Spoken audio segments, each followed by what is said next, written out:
더 정치 시작합니다. 잼버리 대회 스카우트 대원들 오늘 오전부터 철수를 시작했는데요. 새만금 잼버리 대회 준비 부실을 놓고 여야는 책임 공방을 이어가고 있습니다. 또 민주당 혁신위를 둘러싼 잡음도 끊이지 않고 있습니다. 오늘 전국 현안 두 분과 짚어봅니다.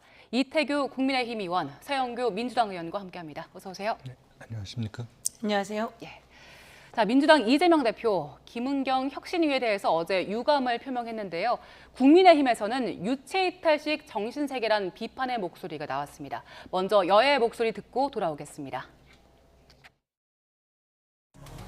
유감스럽게 생각한다. 이것은 노인 비하 발언으로 850만 어르신들의 분노를 일으켰던 김은경 민주당 혁신위원장의 망언 사태에 대해서 일주일이 넘도록 안 보이는 곳에 숨어 잠수 타고 있던 이재명 대표가 어제 기자들의 질문에 마지못해 내놓은 답변입니다. 마치 딴 나라에서 일어났던 일, 자기와는 아무 상관이 없는 일인 양 말을 하고 있습니다. 이재명 대표의 유체이탈식 정신세계에 대해 다시 한번 놀라게 됩니다. 쭉 돌아다니면서 계속 말씀을 하시는데 이게 하나하나가 다 설화가 돼가지고 지금 돌아오고 있지 않습니까? 그런 상황에서 무슨 당을 그렇게 재단을 하겠다는 건지 이미 그 권위는 상실을 했다고 저는 봅니다. 오히려 대표나 당 지도부에 몰려가고 있는 그런 압박을 분산시켜주는 가마밸브와 같은 역할을 해주는 거에 불과하니까 도대체 이게 혁신을 하는 거냐. 네, 김기현 대표, 일단 이재명 대표에 대해서 그 발언에 대해 유체이탈식 정신세계다, 직접 사과를 해라라고 얘기했는데 지금 민주당 내부에서는 이 상황을 어떻게 보고 있습니까? 민주당 이재명 대표의 직접 사과가 필요하다고 봅니까? 우선 좀 지나간 시점입니다. 그리고 김은경 혁신위원장이 직접 또 사과를 했고요. 또 박광온 대표께서 사과를 했고요.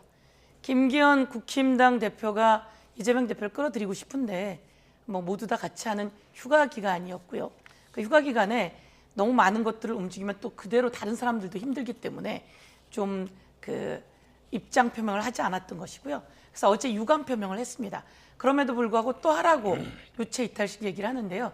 그것은 끌어들여서 정쟁화하고 싶다는 얘기인데 진심으로 어른들을 위하는 정책 저희가 더 펼쳐 나가겠다 이렇게 보시면 될 것 같다 이렇게 말씀드리겠습니다. 지금 이재명 대표가 유감 표명을 하긴 했는데 이걸로는 부족하다고 본 겁니까? 뭐 야당 입장에서는 당연히 부족하다고 보고요.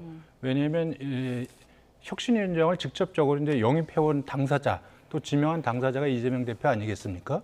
또 이게 이제 지금 김은경 혁신위원장 그 전에 먼저 처음으로 혁신위원장으로 지명됐던 이내경 씨 같은 경우도 그 천안함이 자폭했다.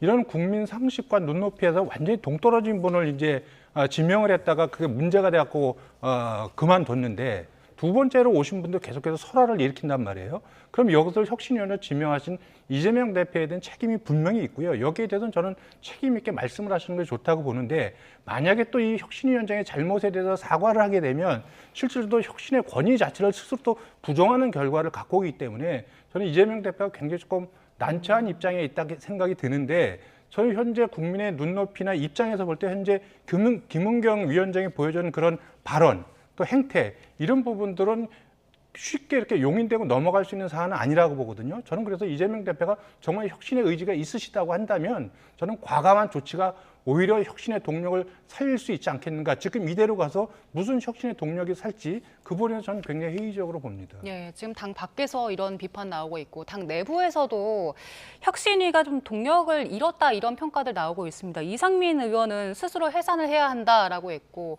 앞서 저희가 이제 녹취 통해서 들었지만 조응천 의원도 지도부에 대한 압박을 분산하는 가마밸브 역할에 불과하다 이런 얘기하고 있는데 지금 당 내부에서 혁신이 어떻게 보고 있습니까?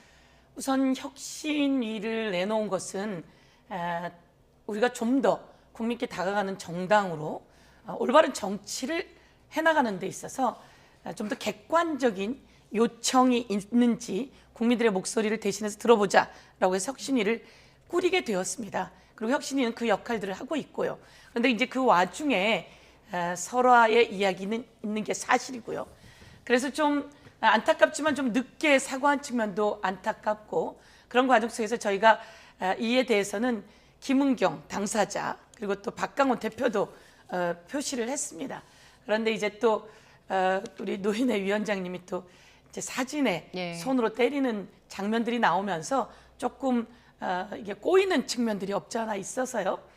지금은 혁신위가 해야 될 역할들을 좀 더 집중하고 또 김은경 위원장님만 있는 것이 아니라 함께 구성되어 있기 때문에요. 그리고 의견들을 듣고 있기 때문에 혁신위가 내놓을 내용들을 지금 수집하고 있고 그것이 이제 좀 많이 정리된 것 같습니다. 그럼 그것을 내놓게 되면 저희들이 또 혁신위의 의견을 받아서 좀 더 국민께 다가가는 정당, 국민께 다가가는 정치의 모습을 보이면서 대안으로서 현재 이제 윤석열 정권이 여러 가지 문제가 많이 나오고 있지 않습니까?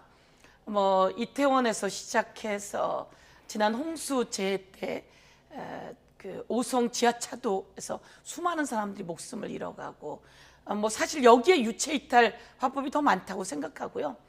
뭐 우리가 굳이 정권을 공격하는 것을 떠나서 국민의 안전을 위해서는 여야 뭐 우리 의원들은 다 한 목소리를 내야 되고 하나의 대처를 해나가야 되기 때문에요. 혁신위에서 내놓은 안은 혁신위 안대로 또 우리가 해나가야 될 정치는 우리대로 또 이제 국정감사라든지 이런 것들이 있기 때문에 그 안들을 만들어 나가는 예. 정치를 해나가는데 집중하면 될 것 같다 이렇게 생각하고 그럴 예정입니다. 네. 혁신위에서 원래는 오늘 대의원 네. 제비 중 축소한 골자로 해서 이제 혁신안을 낼 예정이었는데 이게 네. 회의가 길어지면서 결론을 못 냈더라고요. 10일에 발표를 하는 겁니까? 네. 왜냐하면요, 뭐 다른 생각은 하실 예. 필요 없고 저에게도 어제 그 설문지가 왔습니다. 대의원제라든지 아니면 더 나은 혁신안이 무엇이 있을까요? 그리고 다음 총선에서는 어떤 일들을 해야 국민의 신뢰를 받을 수 있을까요? 라고 하는 설문지를 보내더라고요, 혁신위가. 예. 그래서 저희가 그 답을 어제 했습니다. 어제 했기 때문에 이제 일정상 조금 더 있다가 10일 정도의 내용을 발표하게 될 것 같다. 이렇게 보시면 될 것 같습니다. 지금 이제 비명계에서는 당 내에서 비명계에서는 지금 혁신이 이제 뭐 스스로 해산을 해야 한다 이런 의견들 나오고 있는데 바깥에 이제 국민의 입장에서는 민주당 당내 상황 어떻게 보세요? 저는 어쨌든 지금 그 첫 번째 혁신위원장 그리고 두 번째 혁신위원장에 잇따른 설화, 예. 실언 뭐 이런 부분에서 저는 이제 혁신의 신뢰와 동력이 완전히 떨어져 있다고 보고요. 또 처음에 이제 그 불체포 특권의 그 권한을 내려놓자고 제안을 했는데 이 부분이 사실상 이제 의원총회에서 거부당했거든요. 그래서 저는 혁신위원회 권위도 좀 떨어져 있다고 봅니다. 그때 저는 혁신위원회가 이것을 안 받으면 민주당이 죽는다고까지 이야기했는데도 그 외에 민주당 의원총회가 사실상 이것을 부결하는 쪽으로 정리를 했음에도 불구하고 어떤 조치도 취하지 않았거든요. 그리고 지금 이제 말씀하신 대로 이제 대의원제 개편이나 예. 이런 부분을 지금 혁신의 어떤 의제로 삼고 있는데 저는 이거는 저 국민들 생각하고 완전 동떨어져 있다고 생각을 합니다. 대의원제 개편이요? 대의원제 개편이라는 것은 대의원 권한을 축소하겠다는 이야기인데 이것이 친명과 비명계 간의 극렬한 입장 차이가 있는 것이고요. 지금 국민들이 민주당에 발휘하는 혁신의 과제는 과거에 내로남을 행태나 이런 부분들에서 어떻게 결별할 것인가. 또 지금 당내 이재명 대표를 비롯해서 많은 의원들이 연루되어 있는 이 사법 리스크를 어떻게 정면 돌파해서 도덕성을 회복할 것인가. 또 이제 개딸로 상징되는 이 어떤 그 강성 당원들이 좌지우지하는 당내 민주주의를 어떻게 회복할 것인가. 이런 부분들에 대해서 명쾌한 해법을 제시하길 바라고 있고 그것이 명쾌하게 제시됐을 경우에 저는 민주당의 혁신은 국민적인 공감을 얻을 수 있다고 생각하는데 지금은 단순히 당 내부의 어떤 권력 구조나 이런 부분을 바꾸는 쪽으로 이렇게 가고 있단 말이죠. 저는 그래서 만약에 대의원제 개편이라는 것은 게임의 룰을 바꾸는 건데 이 부분이 친명과 비명 간의 어떤 의견 대립이 된다면 오히려 더 많은 당의 내용의 요인으로 작용할 수 있겠다. 왜냐하면 대의원의 어떤 권한을 축소한다는 것은 결국은 당원 개정 사항이 될 텐데 이 부분이 최고위원회를 통과하더라도 중앙위원회도 있고 필요하면 당원 투표도 있고 그럴 텐데 그때마다 저는 계속해서 당의 어떤 갈등과 불화가 더 심해지지 않는가 이런 걱정을 안 할 수 없는 거죠. 네, 대의원제 그 의원수 축소하는 거 두고 비율 조정 두고 이걸 좀 조정해서 이 혁신이 받아들여진다면 국민들이 원하는 혁신을 이룰 수 있을까요? 그러니까 혁신의 내용은 이것만 있는 것이 아니죠. 아직 혁신의 내용을 저희들에게도 주지는 않았는데요. 곳곳에 의견을 수렴하면서 더 더불어민주당이 내놓을 수 있는 혁신의 내용이 무엇인지는 정리하고 있는 상태입니다. 거기서 이제 대의원제가 불거져 나와서 이야기가 될 뿐이고요. 대의원제 관련해서 그 외에 혁신의 방안들은 많이 있을 것이고요. 그러니까 좀 더 신선하게 국민에게 다가갈 것은 무엇인가? 내로남불은 뭐 더불어민주당만이 있는 것이 아니라 남탓하는 남탓 정권, 뭐 국힘당 훨씬 더 많긴 한데요. 마찬가지로 내로남불도 우리에게도 있었단 말입니다. 그럼 이런 것들을 극복할 수 있는 방안들은 무엇인가? 말씀처럼 이런 내용들이 다 있을 겁니다. 그리고 국회의원들이 정책에 집중할 방법은 무엇인가? 그리고 국회의원들이 지역에 있는 국민 유권자들에게 어떻게 하면 지지를 받을 것인가? 라고 하는 여러 가지 내용들이 있습니다. 예를 들면 저 같은 경우 어제 설문지에 다음 총선에서 승리하려면 어떻게 하면 좋겠습니까? 저는 이제 3선이고 지역에서 인지도나 이런 것이 아주 괜찮습니다. 그리고 또 열심히 하고 있는 거죠. 그러나 제일 중요한 건 네가 현역이라고 해서 목이 빳빳하면 안 돼. 그리고 귀를 기울이지 않으면 안 돼. 더 겸손하게 움직여야 돼. 라고 하는 것이 제가 낸 안이거든요. 현역들이 저희가 사실 수도권에 더 많습니다. 그러면 다음 총선에서 제대로 승리해서 제대로 된 정책을 만들려면 우선 입법 활동을 잘해야 돼요. 예. 그래서 입법에 대한 성과도 묻고 있었습니다. 입법 활동 어떻게 할 것인가? 그럼 통과는 어떻게 할 것인가? 그리고 더욱더 겸손한 모습은 무엇인가? 이런 내용이 혁신위가 묻는 안에 다 들어 있었습니다. 그런데 이제 이게 불거져서 나온 게 대의원제이기 때문이고요. 대의원제는 실제로는 이제 국힘당은 전 당원이 1인 1표를 가지고 있죠. 그렇게 하다 보니까 정광훈 목사 같은 사람에게 좌우지되는 경향이 있습니다. 근데 이제 대의원제는 대의제이기 때문에 대의원제는 필요하고, 그러나 대의원들이 갖는 표와 권리당원의 표의 등가성을 어떻게 할 거냐, 이거지. 대의원제를 폐지할 거냐 아니냐가 아니라, 대의원제는 있더라도 대의원이 갖는 표가 1이면 권리당원이 60명당 대의원이 갖는 표 권리가 1 정도 되거든요. 그래서 1대 60, 이것을 좀 줄이는 것이 어떤가라고 하는 내용이기 때문에, 뭐 밖으로는 국힘에서 저것이 더 크게 부딪힐 거다 이렇게 얘기하지만 그런 등가성을 좀 줄이는 것이기 때문에 크게 문제가 될 것은 다른 없습니다. 혁신안도 있을 거라고 말씀을 하셨는데, 일단 지금 이 대의원제 축소 같은 것들 발표를 했을 때 지금 혁신위의 그 신뢰성 같은 게 많이 떨어진 상황인데, 이게 당 내에서 수용이 좀 가능하겠습니까? 짧게요. 이 부분에 대해서 혁신위가 아직 내놓은 것은 아니니까요. 혁신위가 고민하는 것은 그것으로 보고 있습니다. 1대 60의 등가성을 좀 더 1대 40, 1대 30 이런 정도로 하는 게 어떻겠느냐라는 제안일 거기 때문에 크게 무리는 없을 거라고 생각하고요. 대의원제 폐지 형태가 아니라 대의원의 표의 등가성이고, 대의원제는 실제로는 뭐 여성위원장, 그리고 협의회장, 시구위원 이런 사람들이 대의원이기 때문에요. 대의원 구성을 어떻게 할 것인가, 이런 데 대한 고민이다라고 보시면 될 것 같습니다. 알겠습니다. 이번엔 국민의힘 얘기를 좀 해보겠습니다. 지난주에 심평 변호사가 신당 창당설을 얘기했었는데, 국민의힘이 수도권에서 거의 전멸하고 전체 의석수도 지금보다 줄어든 여론조사 결과가 있다고 언급을 하면서 윤석열 대통령이 신당 창당설을 제기한 바 있죠. 그 후에 이제 본인도 이 발언에 대해서 사과를 했는데요. 오늘 라디오에 나와서 신당 창당설을 제기한 게 아니다. 그리고 윤석열 정부에서 신당 창당을 할 만한 동력 자체가 없다고 말했는데, 직접 듣고 오겠습니다. 국힘당이 무기력하게 흘러가니까 또 그 수도권에서 여러 가지 어려운 상황이 있으니까 이래서 되겠나. 그래서 그 윤 대통령도 이 국힘당하고 같이 갈 수 있겠느냐. 그 신당이라는 그런 문제에 관해서 다시 한번 또 생각해보는 그런 말을 얼핏 내가 전해들었다고 해서 뿐이지. 윤 대통령이 신당 창당을 한다더니 뭐 그런 말씀은 제가 한 적이 없고 드린 적이 없고요. 알겠습니다. 그리고 지금 현재 윤석열 정부에서 신당 창당을 할 만한 동력 자체가 없습니다.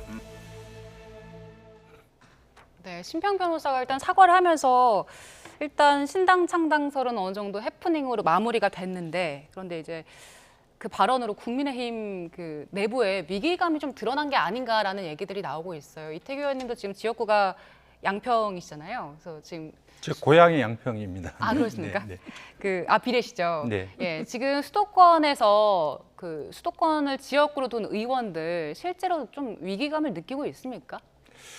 글쎄 뭐 당의 그런 흐름이 뚜렷하게 보이진 않고요. 다만 이제 현재 여론 지표를 보면 여당이 대통령의 국정 지지도나 여당의 지지율을 봤을 적에 안정적인 의석을 확보를 하는 데는 저는 다소 부족한 측면이 있다고 생각이 듭니다.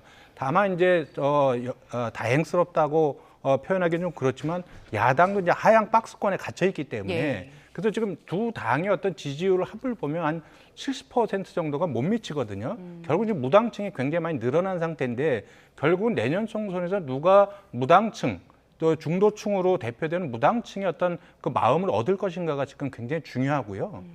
저는 이제 그렇게 생각이 듭니다. 그렇기 때문에 지금 앞으로 어떻게 누가 공천 전략이나 또 어떤 이슈 파이팅이나 어떤 그 정책의 수를 어떻게 누가 잘 준비해 가느냐에 따라서 선거 결과가 달라지는 것이지 지금에 있는 부분을 가지고 지금 내년 총선을 단정하기는 좀 어렵다. 물론 시기적으로도 이제 대통령제하에서 지금 대통령 임기가 2년째 들어가는 부분에서 예. 이제 저희가 3년째죠. 들어간 데서 총선을 치르기 때문에 대통령에 대한 중간평가 성격이 있습니다. 그것이 전통적으로 과거의 이 선거 결과를 보면 중간평가 성격을 가질 경우에는 여당이 불리한 결과들을 많이 봤거든요. 이제 그런 부분에 대해서는 여당이 굉장히 잘 준비하고 경계해야 될 부분이다. 다만 이제 심평 변호사께서 말씀하신 부분은 저는 어떤 근거나 어떤 자료를 가지고 말씀하시는지 모르겠지만 일단 이미 본인이 이제 그 발언을 취소했기 때문에 예. 그거는 이제 전형적인 이제 카더라 뭐 이런 식의 발언이기 때문에 당에서 그 부분에 신경은 안 씁니다. 그렇지만 이제 총선이 가까울수록 또 집권 여당이고 또 정부 입장에서는 내년 총선에서 안정적인 의석을 확보해서 계속해서 어떤 국정 운영의 동력을 확보해야 될 그런 과제들이 있거든요. 그렇기 때문에 신경을 안 쓸 수는 없다. 예, 그렇게 좀 말씀드릴 수 있겠습니다. 지금 오늘 오전에 신병 변호사가 현재 정부에서 신당 창당을 할 만한 동력 자체가 없다라고 발언했던 거에 대해서는 어떻게 보셨어요? 저는 아마 누군가 대통령의 의중이나 메시지를 신평 변호사한테 전달한 것이 아닌가. 그런 발언은 대통령이나 여권에 도움이 안 된다. 예. 아마 그런 의사 전달이 있었다고 보여지는 거고요. 저는 그런 부분에서 바로 본인의 발언을 좀 수정한 것이 아닌가 이렇게 생각이 들고 이후에도 아마 그런 발언에 대해서는 좀 굉장히 좀 신중하실 필요가 있다. 이런 말씀을 좀 드리고 싶어요. 네, 하태경 의원이 일단 신당 창당은 완전 소설이다라고 얘기를 했는데, 근데 총선 위기설 그거는 사실이다라고 인정을 했잖아요. 이 발언에 대해서는 어떻게 보셨어요? 그 당내에서 여러 지금 이제 수도권 위기, 특히 경기 지역은 좀 위기다라고 보는 시선들이 많긴 많은 것 같습니다. 그러니까 우리가 지금 여론 지표를 봤을 예. 적에 적어도 대통령의 국정 지지도나 여당의 정당 지지율을 봤을 적에 안정적인 의석을 확보하기에는 그 수치가 부족하다. 이런 부분들에서는 인정할 건 인정해야죠. 근데 이후에 이제 어떻게 그러면 그 중도층의 마음을 얻어서 예. 정말 이제 그 국정 견제론이 아니라 국정 지원론으로 국민의 마음을 얻을 것인가, 이것이 현재 여당에 주어진 과제다. 이렇게 말씀드릴 수 있습니다. 예. 하태경 의원이 이 얘기하면서 내년 총선 때 본인이 볼 때 내년 총선에 이재명 대표는 없고, 그리고 김은경 혁신위원장도 없고 새로운 지도부가 구성될 가능성이 크다. 근데 이렇게 되면 이제 비대위원장이 맡아서 총선을 치를 건데, 그렇게 되면 부산도 상당히 위험하다라는 가정을 하고 얘기를 했어요. 그래서 이재명 대표도 없고 김은경 혁신위원장도 없다. 이런 발언에 대해서는 어떻게 들으셨어요? 하태경 의원 발언이고요. 하태경 의원 발언을 제가 뭐 할 것은 아니고 하태경 의원이 그렇게 보고 있는 것 같고요. 제가 보기에는 지금 윤석열 대통령의 지지율이 꽤 나와야 합니다. 그런데 30%대를 벗어나지 못하고 있고요. 요즘은 지지율이 더 떨어지고 있는 상황이고요. 그러면 내년 총선에서 쉽지 않다라고 하는 것은 국힘당 의원들은 다 그런 생각을 갖고 있는 겁니다. 그런데 이제 누굽니까? 신평 변호사가 말한 신당 창당설은 대통령이 내가 힘이 좀 좋은데 사실 국힘당 의원들을 내가 못 믿겠고, 그래서 나를 중심으로 신당을 창당해서 가고자 한다, 이런 얘기가 좀 나왔을 것이고요. 그렇게 나왔던 것을 가지고 받아서 신당 창당설을 얘기했던 것 같은데, 함부로 얘기했다고 되게 야단을 맞은 것 같아요. 그런데 이제 마지막에 국힘당 안에선 신당 창당 동력도 없다, 이건 한 번 더 깐 거죠. 그러니까 신당 창당할 이야기나 의지가 없어요. 이러면 되는데 동력이 없다 그런 건 힘이 더 없다라고 해서 더 깐 것 같고요.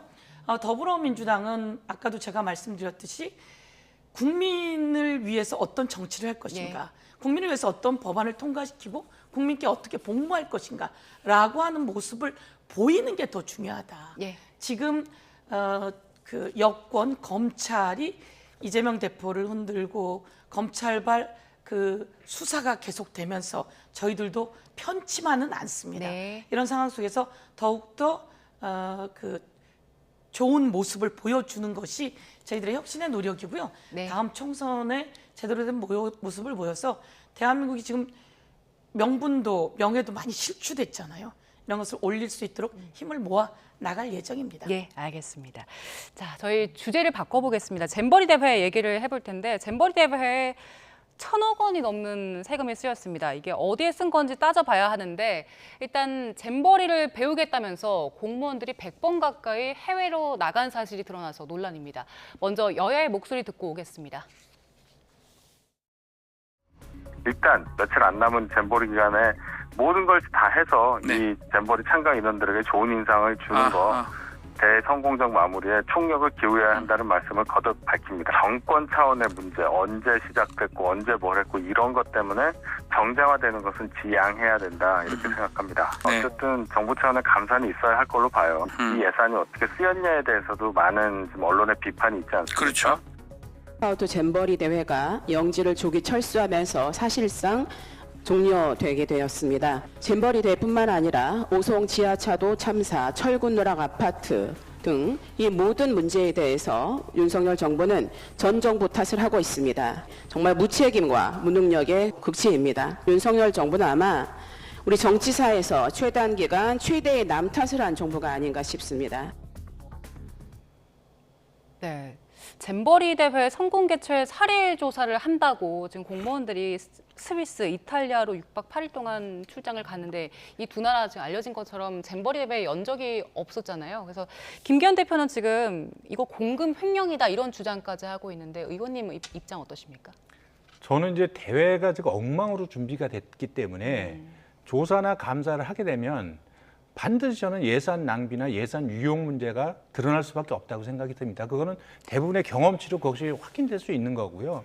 지금 저희가 91년도에 강원도 고성에서 세계 잼버리 대회를 성공적으로 저희가 수행한 적이 있습니다. 예. 그런 나라에서 99번씩 해외 출장을 공무원들이 나가서 잼버리 대회에 대해서 뭐 배워올 것이 없거든요. 저는 그래서 이 명백하게 지금 이 부분이 청소년들의 축제가 돼야 되는데 오히려 저는 이것이 일부 공무원들의 축제가 돼버리는 것이 아닌가. 그리고 이 부분에서는 아주 대회가 끝난 다음에 저는 철저하게 조사해서 예. 정말 그때 관련 부처, 중앙부처의 관련 부처나 전라북도나 또 대회 조직위는 그때 어떤 일을 어떻게 했고 그것을 위해서 돈을 어떻게 썼는지 1,171억 원이란 돈이 어디에 어떻게 누가 썼는지를 조사를 하면 책임 소재가 저는 분명히 드러날 거라고 보거든요. 그리고 여기에 대해서 아주 엄정하게 저는 그 행정적인 또 정치적인 책임을 묻는 것이 맞고요. 왜냐하면 이 부분이 단순히 우리나라의 내부에서 갑론을 받고 끝날 사안이 아니라 과거에 지금 정말 최근에 한 10수년 이상 우리 민간의 영역에서 예. K-팝 또 K-무비, K-드라마 이런 민간 영역에서 쌓아올린 대한민국이라는 브랜드 파워를 정말 공무원들이 완전히 말아먹은 거거든요. 저는 이거 절대 용납할 수 없고요. 다시 우리가 그 국가 브랜드를 회복하려면 굉장히 많은 노력이 필요하다고 생각이 들어서 너무 안타깝고 그리고 세계 청소년들이 코리아를 외치면서 보고 싶다고 4만 명씩 왔는데 그들이 그 새만금에 와서 얼마나 불쾌한 감정과 인식을 가지고 지금 돌아가느냐 이 부분을 어떻게든지 완화시켜야 되는 노력이 있지 않습니까? 예. 그 부분에 대해서는 사실 또 여야가 힘을 합쳐야 된다고 보고요. 다만 대회가 끝난다면 철저하게 조사해서 책임을 반드시 물어야 된다. 저는 그렇게 생각합니다. 네, 일단 대회 끝날 때까지는 사실 대회를 잘 마치는 게 중요하니까요. 그런데 말씀하신 것처럼 이제 책임을 따지는 것도 중요한 일이죠. 그래서 다음 주 수요일입니다. 16일에 행안위가 지금 현안 질의 열 텐데 여기에 이상민 장관 출석하잖아요. 어떤 부분 따져 물어야 될까요? 이게 우선 행안위 그리고 여가위 예. 이 조직위원장의 가장 중심은 여가위원장입니다. 여성가족부 위원장이에요. 윤석열 정부 여성가족부 위원장이 여기 가장 중심입니다. 청소년 여성 관련한 일들을 하고 있는 부처이기 때문이죠. 예. 그렇기 때문에 사실은 여가위 열려야 되고요.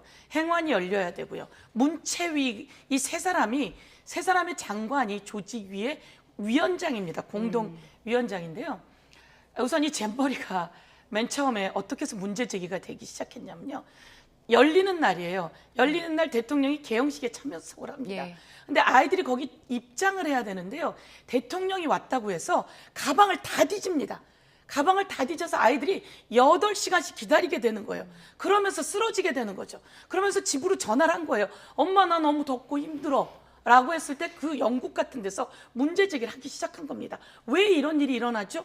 그러니까 아이들이 거기서 쓰러지고 넘어지고 온절병에 걸리고 이러면서 시작한 거예요. 이건 아이들의 행사거든요. 그리고 이 아이들의 행사에서 여기서 뭐가 문제냐면 요번에 그늘막이 없어요. 예. 그리고 화장실이 너무 더러워요. 그리고 밥을 먹는데 상한 계란이 나왔어요. 이건 말이죠. 기본적으로 이걸 진행해 나가는 현재 진행형의 문제점입니다. 이것은 바로 시행할 조치할 수 있는 것들임에도 불구하고 예, 정리해 이에 대해서 주십시오. 철저하게 제가 보기에는 지적하고 국회에서 예. 문제 지적하고 또 따져 묻고 그리고 책임 물어야 된다. 예. 이렇게 저희도 생각합니다. 알겠습니다. 일단 16일에 행원위 현안질이 진행되니까요. 그때 한번 상황 지켜보고요. 자, 오늘 이야기는 여기서 마무리를 하겠습니다. 지금까지 이태규 국민의힘 의원, 서영교 민주당 의원과 함께했습니다. 고맙습니다.